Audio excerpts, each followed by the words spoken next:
Welcome to the bird media. నేను మీ పవన్ కృష్ణమూర్తి. పవన్ కళ్యాణ్ ఆ పేరులోనే ఓ పవర్ ఉంది అంటారు. 10 ఏళ్ల పాటు అంటే రాజకీయాల పరంగా చూస్తే 10 ఏళ్ల పాటు పడ్డ కష్టాలు నష్టాలు తక్కువేం కాదు.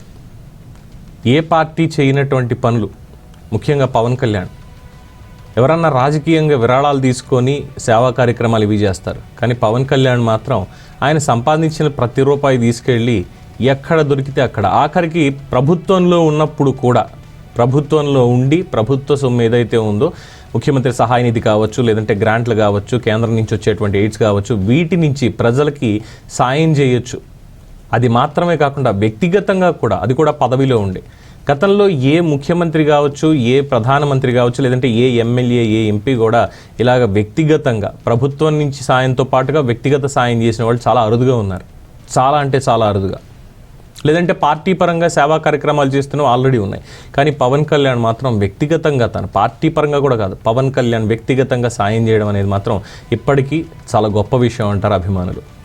ఎందుకు మళ్ళీ ఇప్పుడు పవన్ కళ్యాణ్ గురించి మాట్లాడుతున్నాం, ఎందుకు ఇవన్నీ చెప్పుకుంటున్నాం అంటే, కూటమి ప్రభుత్వం అధికారంలోకి వచ్చినటువంటి ఏడాది అయ్యింది. ఈ ఏడాది పూర్తి చేసుకున్నటువంటి క్రమంలో పవన్ కళ్యాణ్ వేసినటువంటి ట్వీట్ ఎక్స్ వేదికగా ప్రస్తుతం చాలా వైరల్ అవుతుంది. ముఖ్యంగా ఆయన మాట్లాడినటువంటి మాటలు దాంట్లో చాలా వైరల్ అవుతున్నాయి. ఇందుకే ఆయన ట్వీట్లో ఏముంది అనేది చూస్తే, ప్రజా తీర్పుకి ఏడాది, ప్రజా చైతన్యానికి ఏడాది, ప్రజాస్వామ్య పరిరక్షణకి ఏడాది, ఎన్డీఏ కూటమి చారిత్రాత్మక విజయానికి ఏడాది, జనసేన పార్టీ 100% స్ట్రైక్ రేటుకి ఆ విజయానికి ఏడాది.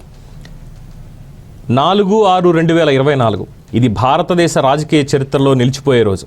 5 ఏళ్ల అరాచక పాలనను తరిమికొట్టి, నిరంకుశ ఫ్యూడలిస్టిక్ కోతలను ప్రజలు తమ ఓటు హక్కుతో కోటలను బద్దలు కొట్టి ప్రజాస్వామ్య పరిరక్షణకి నాంది పలికిన రోజు. దేశాన్ని అభివృద్ధి బాటలో నడిపిస్తున్న నవభారత్ నిర్మాత గౌరవ ప్రధాని శ్రీ నరేంద్ర మోడీ గారి దృఢమైన నాయకత్వం, 4.5 దశాబ్దాల రాజకీయ అనుభవం, ఎన్నో ఆటుపోట్లను ఎదుర్కొని ప్రజాక్షేత్రంలో దృఢంగా నిలబడిన గౌరవ ముఖ్యమంత్రి శ్రీ నారా చంద్రబాబు నాయుడు గారి నేతృత్వంలో దశాబ్ద కాలంగా ఎన్నో పోరాటాలు చేసి మరెన్నో దాష్టీకాలను తట్టుకుని అడ్డుగోడగా నిలిచిన జన సైనికులు, వీర మహిళల పోరాట స్ఫూర్తి, వ్యవస్థలో మార్పు తీసుకురావాలనే జనసేన పార్టీ సంకల్పానికి ప్రజలు అండగా నిలిచి చారిత్రాత్మక విజయాన్ని అందించిన రోజు. మీరు ఇచ్చిన తీర్పును బాధ్యతగా తీసుకున్నాం. గత తప్పిదాలని సరిచేస్తూ భావితరాలకు బంగారు భవిష్యత్తును అందించేలా రాష్ట్రాన్ని స్వర్ణాంధ్ర 2047 దిశగా నడిపించేందుకు, వికసిత్ భారత్ 2047లో కీలక భాగస్వామిగా అయ్యేందుకు ఉమ్మడి ప్రణాళికతో రాజకీయాలకు అతీతంగా ఆంధ్ర ప్రజల ఆకాంక్షలే లక్ష్యంగా జనసేన పార్టీ, తెలుగుదేశం, బీజేపీ పార్టీల ఎన్డీఏ కూటమి ప్రభుత్వం ప్రజా పరిపాలనను అందిస్తుంది. రానున్న రోజుల్లో మరింత సమర్థవంతమైన పరిపాలన అందిస్తామని, సంక్షేమాభివృద్ధి సాధించేలా మరింత బాధ్యతతో కృషి చేస్తామని తెలియజేస్తున్నాను.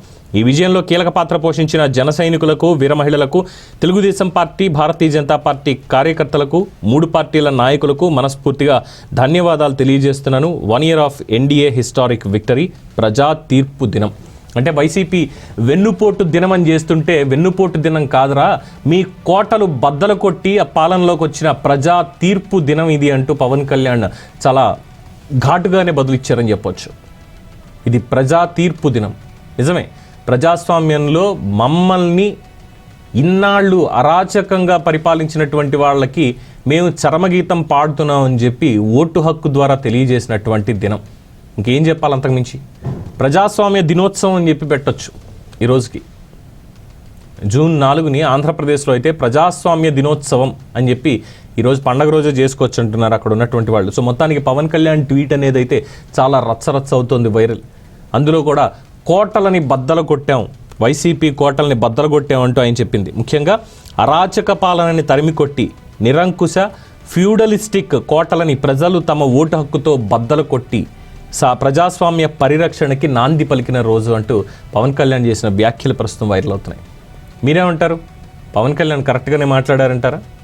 నిజంగానే ప్రజలు ప్రజాస్వామ్య పరిరక్షణ కోసం నడుం కట్టి ఇచ్చినటువంటి తీర్పు మీద వైసీపీకి అంత కక్ష దేనికి అనుకుంటున్నారు? మీ అభిప్రాయాన్ని కామెంట్స్ రూపంలో తెలియజేయండి. చూస్తూనే ఉండండి ది బర్డ్ మీడియా. ఈ వీడియో కనుక మీకు నచ్చినట్టయితే లైక్ చేయండి, షేర్ చేయండి, సబ్స్క్రైబ్ చేయండి. అలాగే పక్కనే ఉన్న బెల్ ఐకాన్ని క్లిక్ చేయండి.